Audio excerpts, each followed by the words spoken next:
যে আমরা হচ্ছে কাদেরকে দিচ্ছি যে টার্গেট আমাদের 10 টাকা করে কেন অন্য গ্রুপে হচ্ছে টার্গেট করছি। এটা প্রায়োরিটি সেট।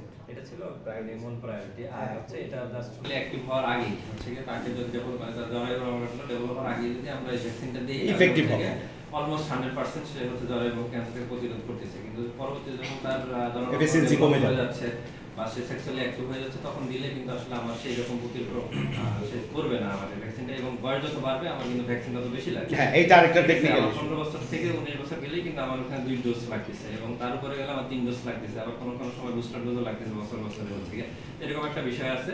আর যেহেতু আমাদের এই সব এই এরিয়াগুলোতে হচ্ছে যে আমার 15-16 বছরে অনেক জায়গায় হচ্ছে গিয়ে বাল্য বিবাহ হয়ে যাচ্ছে বা স্কুলে হয়ে যাচ্ছে, যার কারণে হচ্ছে আমাকে ওই সেক্সুয়াল অ্যাক্টিভ বা তার জননাঙ্গ হচ্ছে ডেভেলপ হওয়ার আগেই হচ্ছে আমাকে এই ভ্যাকসিনটা দিলে আমি অলমোস্ট তাকে 100% হচ্ছে জরায়ু ক্যান্সারকে প্রতিরোধ করতে। সেই গ্রুপকে টার্গেট না করে কেন আমি অন্য গ্রুপকে হচ্ছে টার্গেট করছি। এটা প্রায়োরিটি সেট।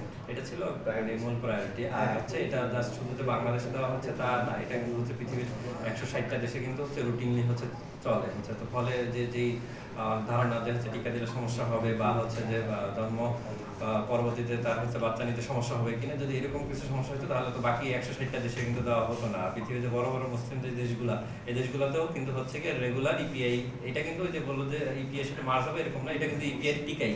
আপনারা যারা আছেন এখানে আপনারা যখন ছোটবেলায় ইপিআই টিকা দিচ্ছেন আপনারা কিন্তু এখন 10টা রোগের টিকা দেওয়া হয়, তখন কিন্তু 10টা রোগের দেন না, 6টা দেন। নিউমোনিয়া যোগ হয়েছে, হচ্ছে হেপাটাইটিস ঠিক আছে, মেনিনজাইটিস যোগ হয়েছে, সেটা টেকনিক্যাল কারণ। কিন্তু 10 থেকে 14 সবার জন্য কি ভ্যাকসিন আমাদের আছে তা তো নাই। ঠিক আছে 100% তো ভ্যাকসিন আমাদের নাই, 100টা 100 নাই। থাকলে কি হতো যে ওই যে ধরেন আমার যদি 100টা বাচ্চা ভ্যাকসিনে যদি 100টা থাকতো তাহলে 90 জন দেওয়ার পরে ওনার বাচ্চা যেহেতু যদি দেয় না ওনারটা তো থেকে যেত, কিন্তু সেটার সুযোগ নাই।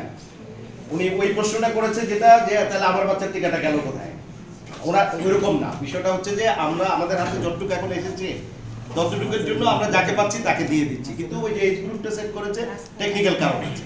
ঠিক আছে, মানে এটার এফিকেসি এটা আরো অনেকগুলো গবেষণা আছে, এটা ডাক্তারি বিষয়ে আমি ওদিকে যাচ্ছি।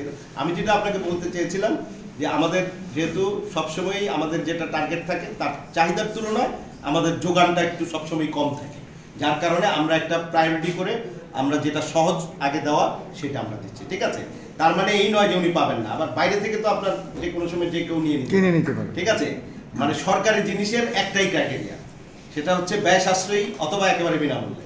90% ক্ষেত্রে বিনামূল্যে, কখনো কখনো যেটা বাইরে থেকে কম দাম হবে, এটাই স্বাভাবিক। আর যে বিকল্প ব্যবস্থা আছে ওই যে উনি বলেছে বাইরে যে জিনিসটার দাম 3000 টাকা ওইটা আপনি হসপিটালে গেলে 500 টাকা রেহাত পাচ্ছেন।